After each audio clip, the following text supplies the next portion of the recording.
사랑하는 우리 가족, 오늘도 엄마와 함께 화목하고 행복하세요. 오늘 나눌 하나님의 말씀은 창세기 6장 5절에서 7절입니다.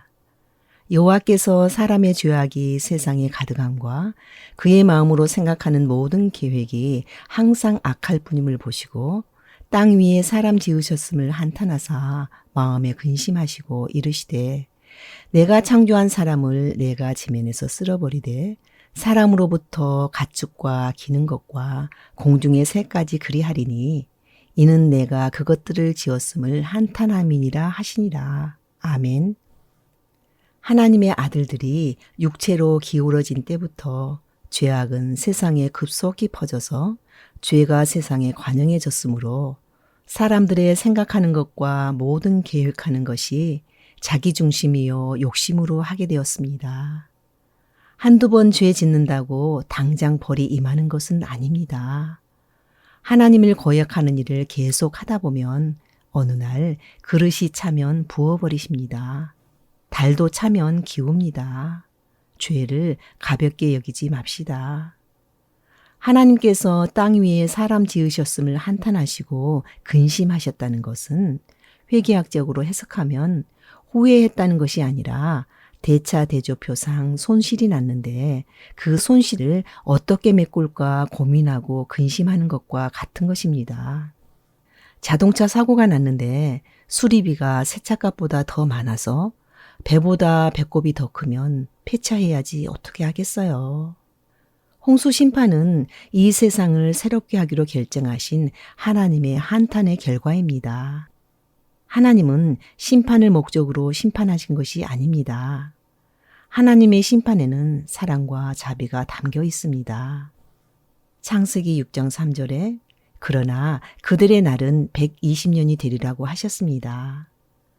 심판하기로 작정하셨지만 당장에 멸하지 않으시고 120년간의 회개할 수 있는 기간을 주신 것입니다. 하나님은 모든 사람들이 다 회개하고 돌아오도록 오래 참으십니다. 120년의 시간은 그들이 회개할 수 있는 구원과 은혜의 날이었습니다. 지금은 바로 오늘이 우리가 회개하고 하나님께로 돌아갈 수 있는 구원과 은혜의 날입니다. 9절에서 노아는 의인이요 당대의 완전한 자라 그는 하나님과 동행했다고 말씀하십니다.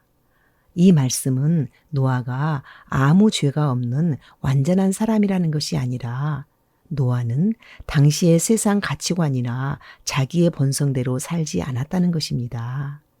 노아는 그들의 죄에 참여하지 않고 믿음을 지켰습니다.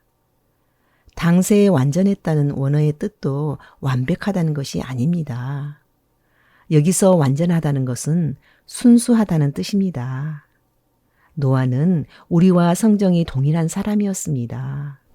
그러나 우리보다 유일하게 나은 점, 그래서 하나님께서 마음 놓고 그 큰 일을 맡길 수 있었던 것은 노아는 하나님께서 시키는 대로 순종했다는 것입니다.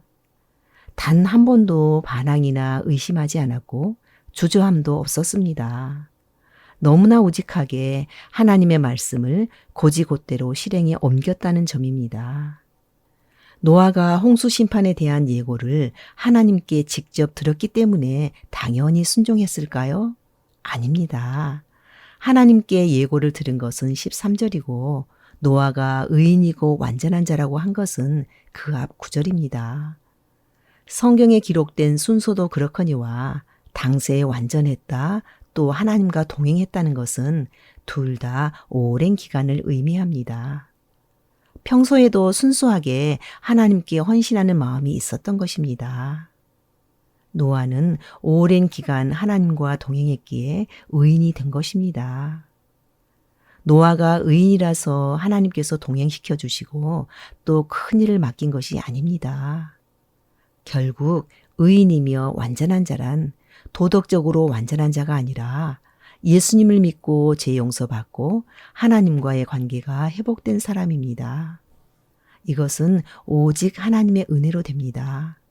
그러므로 완전한 자라는 것은 흠 없고 죄 없는 것이 아니라 말씀의 인도를 받는 것입니다.